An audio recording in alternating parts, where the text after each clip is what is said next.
Tu estado de conciencia siempre se está externalizando si sabes cómo pasar de tu estado presente, si no te gusta, al estado que te gustaría externalizar.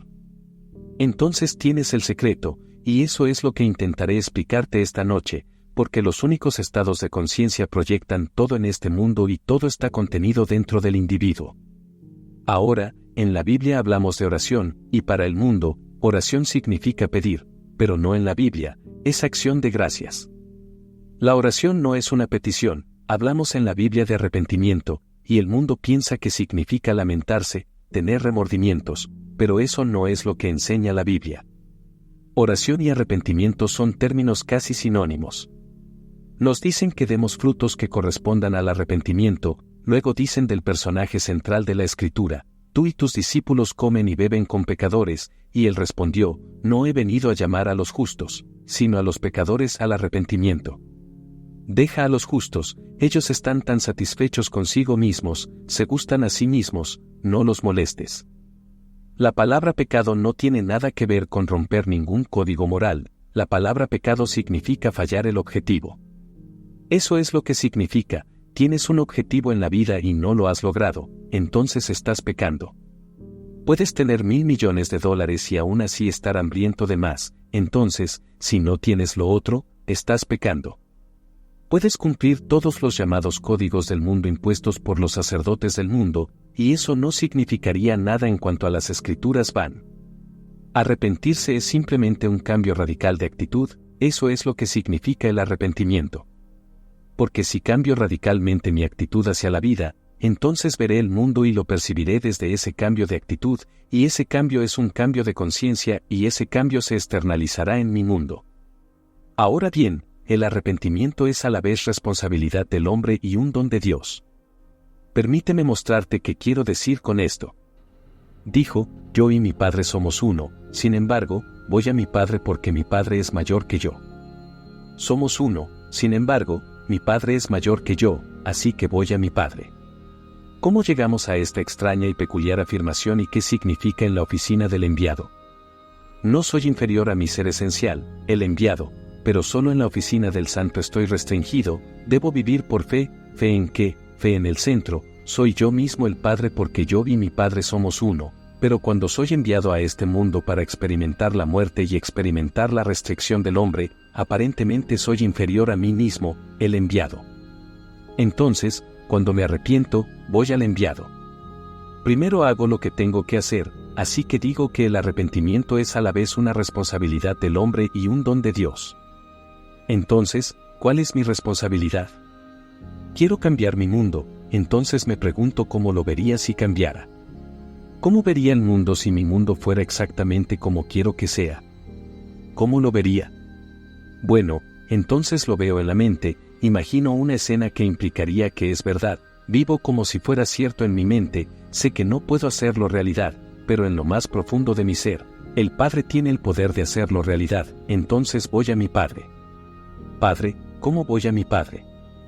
Primero que nada, hago lo que se me pidió hacer, represento la escena que implicaría el cumplimiento de mi sueño, y luego lo entrego completamente en acción de gracias a Él.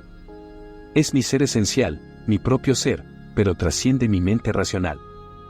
No sé en este nivel cómo se puede hacer, pero sí sé que si tengo fe en Él, que es mi propio ser, se hará en mi mundo. Entonces, nos dicen en las Escrituras que sin fe es imposible complacerlo, y aquellos que se acercan a Él deben creer que existe y que recompensa a aquellos que lo buscan. Bueno, sin fe es imposible complacerlo. ¿Qué es la fe? El mismo capítulo en Hebreos nos define la fe. La fe es la certeza de las cosas que no se ven, la evidencia de las cosas que se esperan. Por la fe entendemos que los mundos fueron creados por la palabra de Dios, de modo que lo que se ve fue hecho de cosas que no aparecen. Bueno, en mi mundo aún no ha aparecido. Digo que todo está contenido dentro de mi imaginación. Así que represento la escena que implicaría que es real, y luego dentro de mí doy gracias. Ahora bien, nos dicen la oración más maravillosa jamás pronunciada, la encuentras en el capítulo 11 del libro de Juan. Está parado en la puerta de la muerte, levanta los ojos y dice, gracias Padre, que me has escuchado. Sabía que siempre me escuchas. Bueno, no puedo negar que lo más profundo de mi ser está escuchando lo que estoy haciendo, lo que estoy diciendo internamente. Así que realmente puedo decir, Padre, gracias, ciertamente escuchó lo que dije. ¿Ahora está respaldado por alguna declaración de las Escrituras? Sí, de nuevo en Juan, pero ahora en su carta, la primera carta. Y en esta dice, si creemos que Él nos escucha en lo que le pedimos, sabemos que ya hemos obtenido la petición que le hicimos. Si simplemente puedo asumir que soy el hombre que me gustaría ser, pero ciertamente lo más profundo de mi ser ha visto esa suposición, ha escuchado esa suposición. Bueno, ¿ahora puedo realmente creer que eso es todo lo que necesito? Bueno, tengo que confesar que no puedo hacerlo en este nivel. No soy lo suficientemente sabio en este nivel para idear los medios necesarios para externalizar lo que he asumido que soy. Bueno, ¿lo has probado incontables veces? Incontables veces, cuando estaba completamente excluido en ciertas áreas, como en una prisión, por así decirlo. No en las prisiones federales, sino en un estado de encarcelamiento. Me encontré en una isla donde disfruté de casi 5 meses, pero tenía un compromiso en América y tenía que regresar.